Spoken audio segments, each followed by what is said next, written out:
ನಮಸ್ಕಾರ, ನಾನು ಬಸವರಾಜ್.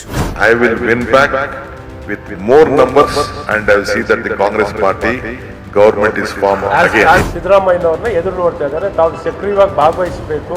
ಏನ್ ಸದನದಲ್ಲಾಗ್ಲಿ ಹೊರಗಾಗ್ಲಿ ತಮ್ಮ ಜನನ ಎದುರು ನೋಡ್ತಾ ಇದ್ದಾರೆ. ಭಾಗವಹಿಸಿ ಅಂತಲೂ ನಾನು ಕೇಳ್ಕೊತೀನಿ. ಇವತ್ತು ಕಾಂಗ್ರೆಸ್ ಪಕ್ಷ ಅವರನ್ನ ಕಡೆಗಣಿಸಿದ್ವಿ ಅನ್ನುವಂಥದ್ದು ಅವ್ರು ಹೇಳಬೇಕು. ಕಾಂಗ್ರೆಸ್ ಸಿದ್ದರಾಮಯ್ಯನವರೇ ಅದಕ್ಕೆ ಉತ್ತರ ಕೊಡಬೇಕು.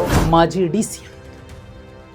ಡಾಕ್ಟರ್ ಅಶ್ವಥ್ ನಾರಾಯಣ್ ಅವರ ಒಂದು ಹೇಳಿಕೆ ಮತ್ತು ಬಿಜೆಪಿಯ ರಾಷ್ಟ್ರೀಯ ಘಟಕದಲ್ಲಿ ಅತ್ಯುನ್ನತ ಸ್ಥಾನವನ್ನು ನಿಭಾಯಿಸಿ ಬಂದಂತಹ ಸಿ.ಟಿ. ರವಿ ಅವರ ಒಂದು ನಡೆ ಮತ್ತು ರಾಷ್ಟ್ರೀಯ ಮಾಧ್ಯಮದ ಮುಂದೆ ಮುಖ್ಯಮಂತ್ರಿ ಡಿ.ಕೆ. ಶಿವಕುಮಾರ್ ಅವರು 2028ಕ್ಕೂ ಕಾಂಗ್ರೆಸ್ಸೇ ಬರುತ್ತೆ, ಈಗಿಗಿಂತ ಹೆಚ್ಚು ಸ್ಥಾನಗಳನ್ನು ಗೆದ್ದು ತೋರಿಸ್ತೀನಿ ಅನ್ನುವಂತಹ ಶಪಥದ ಹೇಳಿಕೆಯ ನಂತರದಲ್ಲಿ ನಡೀತಿರುವಂತಹ ಬೆಳವಣಿಗೆಗಳು ಸರ್ಕಾರದ ನಾಯಕತ್ವ ಬದಲಾಗಬಹುದು ಅನ್ನುವಂತಹ ಅನುಮಾನ ಮೂಡಿಸಬಹುದು. ಯಾಕಂದರೆ ಬಿಜೆಪಿಯ ಮಾಜಿ ಡಿ.ಸಿ.ಎಂ. ಅಶ್ವಥ್ ನಾರಾಯಣ್ ಅವರು ಹೇಳ್ತಿರುವಂತಹ ಮಾತು ಮತ್ತೆ ಸಿದ್ದರಾಮಯ್ಯ ಅವರ ಆಡಳಿತವನ್ನು ನೋಡಬೇಕಿದೆ, ಅದನ್ನು ಜನ ಬಯಸ್ತಿದ್ದಾರೆ, ನಾವು ಕೂಡ ಬಯಸ್ತಿದ್ದೀವಿ.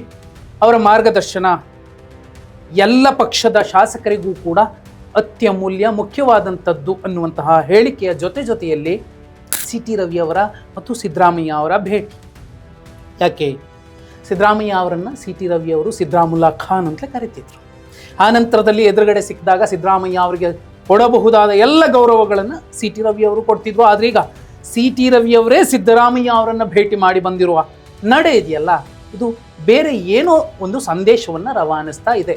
ಡಿ.ಕೆ. ಶಿವಕುಮಾರ್ ಅವರ ಸರ್ಕಾರದಲ್ಲಿ ಎಲ್ಲವೂ ಅದ್ಭುತವಾಗಿದೆ ಅಂತ ಹೇಳೋದಕ್ಕಿಂತಲೂ ಹೆಚ್ಚಾಗಿ ಯಾವುದು ಸರಿ ಇಲ್ಲ ಅನ್ನೋದಕ್ಕೆ ಸ್ಪಷ್ಟ ಸಂದೇಶ ಇದಾಗಿರುವಂಥದ್ದು.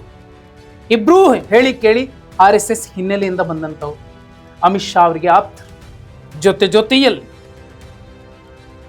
ಬಿಜೆಪಿಯಲ್ಲಿ ಡಿ.ಕೆ. ಶಿವಕುಮಾರ್ ಅವರನ್ನು ಬಯಸೋರಿಲ್ವಾ? ಇದ್ದಾರೆ, ಆದರೆ ಅವರಿಗಿಂತ ಹೆಚ್ಚು ಸಿದ್ದರಾಮಯ್ಯ ಅವರನ್ನು ಬಯಸೋರಿದ್ದಾರೆ. ಹಾಗೆ ನೋಡಿದ್ರೆ ಬಿಜೆಪಿ ರಾಜ್ಯಾಧ್ಯಕ್ಷ BY ವಿಜೇಂದ್ರ ಅವರು ಕೂಡ ಸದನಕ್ಕೆ ಬಂದ ಸಿದ್ದರಾಮಯ್ಯ ಅವರನ್ನು ಈ ಡಿ.ಕೆ. ಶಿವಕುಮಾರ್ ಅವರ ನೇತೃತ್ವದ ಸರ್ಕಾರದ ಮೊದಲ ಅಧಿವೇಶನದಲ್ಲಿ ವಿಜೇಂದ್ರ ಅವರು ಸಿದ್ದರಾಮಯ್ಯ ಅವರ ಪಕ್ಕದಲ್ಲಿ ಕೂತು ಅವರನ್ನು ಮಾತಾಡಿಸ್ಕೊಂಡು ಬಂದಿದ್ದರು.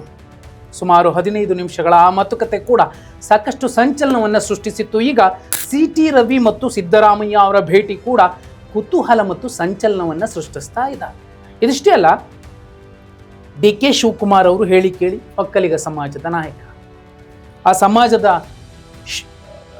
ಸಮಾಜಕ್ಕೆ ಈಗ ಮುಖ್ಯಮಂತ್ರಿಯ ಸ್ಥಾನ ಸಿಕ್ಕಿದೆ. ಇಂತಹ ಸಂದರ್ಭದಲ್ಲಿ ಅದೇ ಸಮಾಜಕ್ಕೆ ಸೇರಿದಂತಹ ಅಶ್ವಥ್ ನಾರಾಯಣ್ ಅವರು ಬಿಜೆಪಿಯಿಂದ ಉಪಮುಖ್ಯಮಂತ್ರಿ ಆಗಿದ್ದಂಥವರು, ಇಲ್ಲ ಸಿದ್ದರಾಮಯ್ಯ ಅವರ ನಾಯಕತ್ವವನ್ನು ಅವರ ಆಡಳಿತವನ್ನು ಜನ ಕೂಡ ಬಯಸ್ತಿದ್ದಾರೆ, ನಾವು ಕೂಡ ಬಯಸ್ತಿದ್ದೀವಿ, ಆದರೆ ಕಾಂಗ್ರೆಸ್ ಕಡೆಗಣಿಸಿರಬಹುದು ಅನ್ನುವಂತಹ ಅವರ ಮಾತು. ಇತ್ತೀಚೆಗೆ ಸಿದ್ದರಾಮಯ್ಯ ಅವರು ಆಡಿದ್ದಂತಹ ಕಲುಷಿತ ರಾಜಕಾರಣದಲ್ಲಿ ನಾನು 2022ರಲ್ಲಿ ಸ್ಪರ್ಧಿಸೋದಿಲ್ಲ ಅನ್ನುವಂತಹ ಹೇಳಿಕೆ, ಇದೇ ಅಶ್ವಥ್ ನಾರಾಯಣ್ ಅವರ ನಿನ್ನೆಯ ಮಾತು. ಅದೇನು ಶುದ್ಧೀಕರಣ ಆಗಬೇಕು, ಅದಾಗಿ ಸಿದ್ದರಾಮಯ್ಯ ಅವರು ಬಂದರೆ ಉತ್ತಮ ಅನ್ನುವಂತಹ ಒಂದು ಸುಳಿವು. ಕೆಲ ದಿನಗಳ ಹಿಂದೆ ಆದಂತಹ ಸಿದ್ದರಾಮಯ್ಯ ಅವರ ಹೇಳಿಕೆ, ರಾಜ್ಯದಲ್ಲಿ 24% ದಲಿತರು ಇದ್ರೂ ಕೂಡ ಮುಖ್ಯಮಂತ್ರಿ ಜಾಗಕ್ಕೆ ಅವರು ಆ ಸಮಾಜದವರು ಬಂದು ಕೂರೋಕ್ಕಾಗಲಿಲ್ಲ, ನನ್ನೊಬ್ಬನ ಹೋರಾಟದಿಂದ ಅದಾಗೋದಿಲ್ಲ, ನೀವೆಲ್ಲ ಹೋರಾಡಬೇಕು ಅನ್ನುವಂತಹ ಸಂದೇಶ. ಅದಾದ ಮೇಲೆ ಡಾಕ್ಟರ್ ಜಿ ಪರಮೇಶ್ವರ್ ಅವರು, ಹೌದು ಸಿದ್ದರಾಮಯ್ಯ ಅವರು ಮುಖ್ಯಮಂತ್ರಿಯ ಸ್ಥಾನಕ್ಕೆ ರಾಜೀನಾಮೆ ಕೊಟ್ಟು ಆ ಜಾಗದಲ್ಲಿ ನನ್ನನ್ನು ಕೂರಿಸಬೇಕು ಅಂತ ಬಯಸಿದ್ರು, ಹೈಕಮಾಂಡ್ಗೂ ಕೂಡ ಅದೇ ಶಿಫಾರಸನ್ನು ಮಾಡಿದ್ರು ಅನ್ನುವಂತಹ ಹೇಳಿಕೆ. ಆಗ ಹೈಕಮಾಂಡ್ ಒಪ್ತೋ ಬಿಡ್ತೋ ಅದು ನನಗೆ ಗೊತ್ತಿಲ್ಲ ಅನ್ನುವಂತಹ ಈ ಎಲ್ಲ ಸಾಲು, ಎಲ್ಲ ಸಂದೇಶ ಡಿ.ಕೆ. ಶಿವಕುಮಾರ್ ಅವರಿಗೆ ಸಲೀಸಾದ ಆಡಳಿತ ಮಾಡಲಿಕ್ಕೆ ಸಮಯ ಸರಿ ಇಲ್ಲ ಅಂತ ಅನ್ಸುತ್ತೆ. ಡೆಪ್ಟಿ ಚೀಫ್ ಮಿನಿಸ್ಟರ್ ಮಾಡಿಸ್ತವ್ರು ಯಾರು? ಪರಮೇಶ್ವರ್ಗೆ 4-5 ಮಾಡಬೇಕು ಅಂತಿದ್ರು, ಒಬ್ಬರಿಗೆ ಮಾಡಬೇಕು ಅಂತ ಹೇಳಿ ಮಾಡಿಸೋರು ಯಾರು? ಒಂದಂತೂ ನಿಜ, ಸಿದ್ದರಾಮಯ್ಯನವರು ನಾನು ರಾಜೀನಾಮೆ ಕೊಡುವಂಥ ಸಂದರ್ಭದಲ್ಲಿ ಮುಖ್ಯಮಂತ್ರಿ ಮಾಡಬೇಕು ಪರಮೇಶ್ವರ್ಗೆ ಅಂತ ಹೇಳಿದ್ದೀನಿ ಅಂತೇಳಿ ನಮಗೆಲ್ಲ ಹೇಳಿದ್ರು. ಅದನ್ನು ಹೈಕಮಾಂಡ್ನವರು ಕನ್ಸಿಡರ್ ಮಾಡಲಿಲ್ಲ. ಮತ್ತು ರಾಜದೀಪ್ ಸರ್ದೇಸಾಯಿ ಅವರ ಎದುರಲ್ಲಿ ಇಂಡಿಯಾ ಟುಡೆಯ ಸಂದರ್ಶನದಲ್ಲಿ ವಿಶೇಷ ಕಾರ್ಯಕ್ರಮದಲ್ಲಿ ಡಿ.ಕೆ. ಶಿವಕುಮಾರ್ ಅವರು ಮುಖ್ಯಮಂತ್ರಿ ಒಂದು ಸಂದೇಶ ಕೊಟ್ಟಿದ್ದಾರೆ. 2028ಕ್ಕೂ ನಮ್ಮದೇ ಸರ್ಕಾರ ಬರುತ್ತೆ, ಈಗ ಗೆದ್ದಿರುವ ಸ್ಥಾನಗಳಿಗಿಂತಲೂ ಹೆಚ್ಚು ಸ್ಥಾನವನ್ನು ಗೆದ್ದು ತೋರಿಸ್ತೀನಿ. ತುಂಬಾ ಕಷ್ಟ ಇದೆ. I gave with confidence and said you that be bold, you are on record, you can display my number will be 136. You telecasted it and you proved right. What I said, you proved right. I am telling you on record, not only to you, to the country, to all my friends across the parties. I will win back with more numbers and I will see that the Congress party government is formed again. ಹಳೆಯ ಲೆಕ್ಕ ಹೇಳ್ತಾರೆ ಆ ಸಂದರ್ಶನದಲ್ಲಿ. ನಾನು ಮೊದಲೇ ಹೇಳಿದ್ದೆ 136 ಗೆಲ್ತೀವಿ ಅಂತ, ಅಷ್ಟೇ ಗೆದ್ವಿ. ನೀವು ನನ್ನನ್ನು ನಂಬಿದ್ರಿ. ಈಗ ಇಡೀ ನಾಡಿಗೆ, ಇಡೀ ದೇಶಕ್ಕೆ ಮೆಸೇಜ್ ಕೊಡ್ತಿದ್ದೀನಿ. ನಾನು ನನ್ನ ಎದುರಾಳಿ ಪಕ್ಷಗಳಿಗೂ ಅಷ್ಟೇ, ನಾನು 2028 ವಿಧಾನಸಭಾ ಚುನಾವಣೆಯಲ್ಲಿ ಕಾಂಗ್ರೆಸ್ ಗೆಲ್ಲಿಸ್ಕೊಳ್ತೀನಿ. ಈಗಿಗಿಂತ ಹೆಚ್ಚು ಸ್ಥಾನ ಅಂದರೆ 136 + 156, ಅದು ಸುಲಭ ಅಂತೂ ಅಲ್ವೇ ಅಲ್ಲ. ಈಗ DK ಶಿವಕುಮಾರ್ ಅವರು ಮೊದಲು ಮಾಡಬೇಕಾಗಿರೋ ಕೆಲಸ ಹೈಕಮಾಂಡ್ ಮುಂದೆ ನಾಜೂಕಾಗಿ ಮಾತಾಡೋದಲ್ಲ, ಬದಲಾಗಿ ಸಿದ್ದರಾಮಯ್ಯ ಅವರನ್ನು ನಾಜೂಕಾಗಿ ವಿಶ್ವಾಸಕ್ಕೆ ತೆಗೆದುಕೊಳ್ಳುವಂಥದ್ದು ಮತ್ತು ಅವರ ಕೋಪ, ಸಿಟ್ಟು, ಸೆಡವುಗಳನ್ನು ತಣಿಸುವಂತಹ ಕೆಲಸ ಮಾಡಬೇಕಿತ್ತು. ಇದೇ ಕಾರಣಕ್ಕೆ ನಾಗೇಂದ್ರ ಅವರಿಂದ ರಾಜೀನಾಮೆ ಪಡ್ಕೊಂಡು ಅಲ್ಲಿಗೆ ಅನ್ನಪೂರ್ಣ ತುಕಾರಾಮ್ ಅವರನ್ನು ತಂದು ಕೂರಿಸಿ, ಮತ್ತೊಂದು ಕಡೆ ಬಸವರಾಜ ಶಿವಣ್ಣನವರನ್ನು ತಂದು ಕೂರಿಸ್ಬಿಟ್ರೆ ಎಲ್ಲವೂ ಕ್ಲಿಯರ್ ಆಗೋದಿಲ್ಲ.